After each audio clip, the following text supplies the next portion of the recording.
നിബിതങ്ങൾ കാവല് തേടിയ 8 മരണങ്ങൾ ഏതൊക്കെയാണ്? അള്ളാഹു നമുക്ക് കാത്തുരക്ഷിക്കുമാറാകട്ടെ.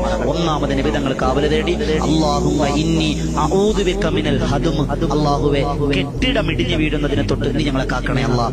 കെട്ടിടം ഇടിഞ്ഞു വീഴുക, മണ്ണിടിഞ്ഞു വീഴുക, മതിലിടിഞ്ഞു വീഴുക, ഇത് അല്ലാഹുവിന്റെ റസൂൽ കാവല് തേടിയ മരണമാണ്. രണ്ടാമത്തെ നിബിതങ്ങൾ കാവല് തേടി വഊദു ബിക മിനൽ തറദ്ദി, കുഴിയിലേക്ക് വീഴു പോവുക. അതുപോലെ ഉയരങ്ങളിൽ നിന്ന് കെട്ടിടത്തിന് മുകളിൽ നിന്ന് താഴേക്ക് വീഴുക, അതുപോലെ കിണറ്റിൽ വീഴുക, മാൻഹോളിൽ അകപ്പെട്ടു എത്രയോ ആളുകൾ കുഴിയിലേക്ക് വീണു പോവുക, ഗർത്തത്തിലേക്ക് വീണു പോവുക. ഇതൊക്കെ അല്ലാഹുവിന്റെ റസൂൽ കാവല് തേടിയ മരണങ്ങളാണ്. മൂന്നാമത്തെ നിബിതങ്ങൾ കാവല് തേടി വഊദു ബിക മിനൽ ഗറഖ്. ഗറഖ് എന്ന് പറഞ്ഞാൽ മുങ്ങി മരണം, വെള്ളത്തിൽ മരണപ്പെടുക, വെള്ളത്തിൽ വീണ് മരണപ്പെടുക.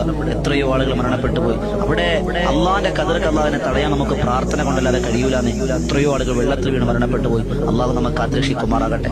ആരൊക്കെ നമ്മുടെ കുടുംബത്തിൽ മരണപ്പെട്ടിട്ടുണ്ടോ അവർക്ക് ഷഹീദിന്റെ കൂലി കൊടുത്ത് അനുഗ്രഹിക്കുമാറാകട്ടെ. നിബിതങ്ങൾ ദുആ ചെയ്തു തീപിടുത്തത്തെ തൊട്ട് അല്ലാഹുവേ, തീപിടുത്തം, വൽ ഗറഖ്, തീപിടുത്തത്തെ തൊട്ട് അല്ലാഹുവിന്റെ റസൂൽ എന്ത് ചെയ്തു? ദുആ ചെയ്തിട്ടുണ്ട്.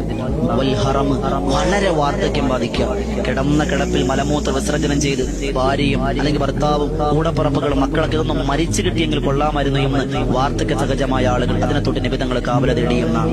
അതുപോലെ അല്ലാഹുവിന്റെ റസൂൽ കാവല തേടിയ മറ്റൊരു മരണം വഊദു ബിക അൻ യതഹബ്ബതനി ശൈത്വാനു ഇൻദൽ മൗത്ത്. മരണസമയം ഇബ്ലീസ് ചതിയപ്പെടുത്തുന്നതിനെ തൊട്ട് നിബിതങ്ങൾ കാവല് തേടിയ മരണമാണെന്ന് നബിയുനാ